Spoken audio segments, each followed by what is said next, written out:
शुरू 50 वर्ड प्रति मिनट।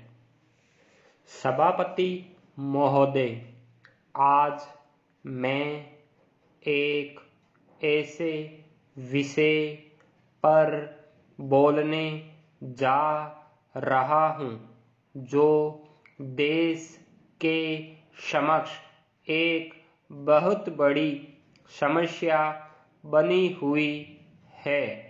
आजकल कृषि पर बहस चल रही है। मैं इस बहस को कल से सुन रहा हूं। कई लोगों ने तो सरकार की बड़ी प्रशंसा की है कि वह बहुत ही अच्छा काम कर रही है।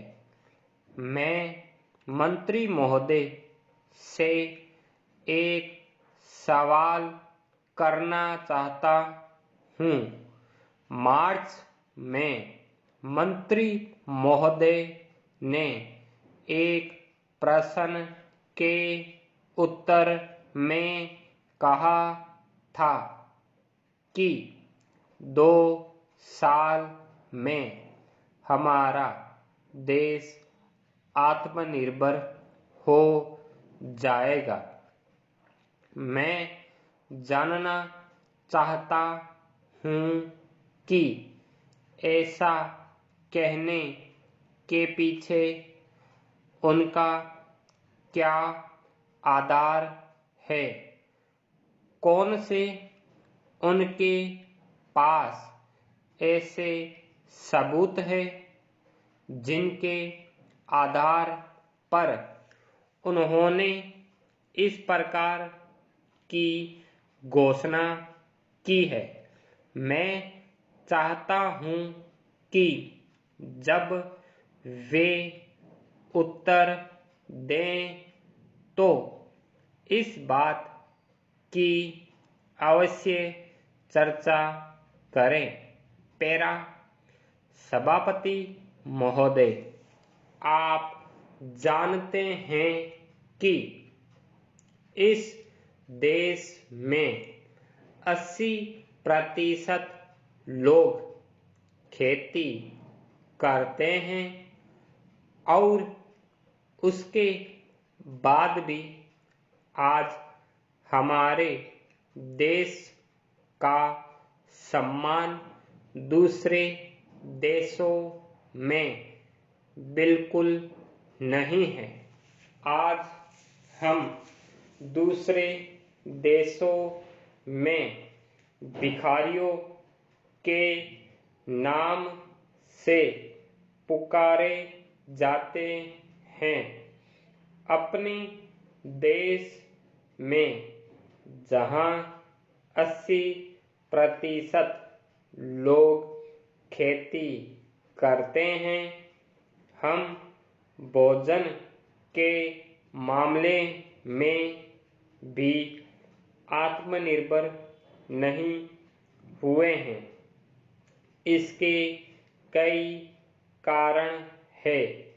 जिस समय देश स्वतंत्र हुआ उसी समय से इस सरकार ने कुछ गलतियां की है जिनका परिणाम यह है कि आज 30 साल के पश्चात भी हम आत्मनिर्भर नहीं हो सके हैं। इसका सबसे बड़ा कारण यह है कि अपने देश में पहला स्थान खेती को न देकर उद्योग को दिया गया है। उद्योग हमारे देश के लोगों की जीविका का मुख्य साधन नहीं हो सकता है। भोजन की समस्या के हल के लिए जिन चीजों की आवश्यकता है उसकी ओर हमें ध्यान देना चाहिए। सबसे पहले पानी की आवश्यकता है।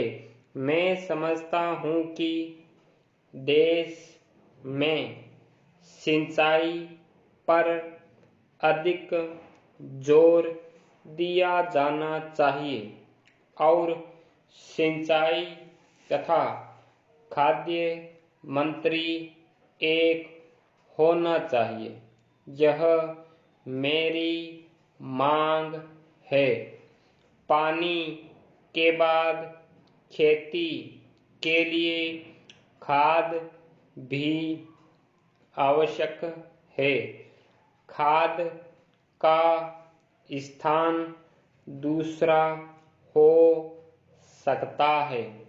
आज देश में खाद की बात काफी जोर देकर कही जाती है। यह कहा जाता है कि उपज को बढ़ाने के लिए खाद की आवश्यकता है।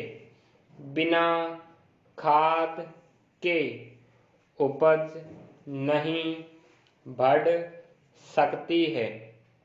किंतु खाद कहाँ तक उपज को बढ़ा सकेगी, यह भी सोचने की बात है।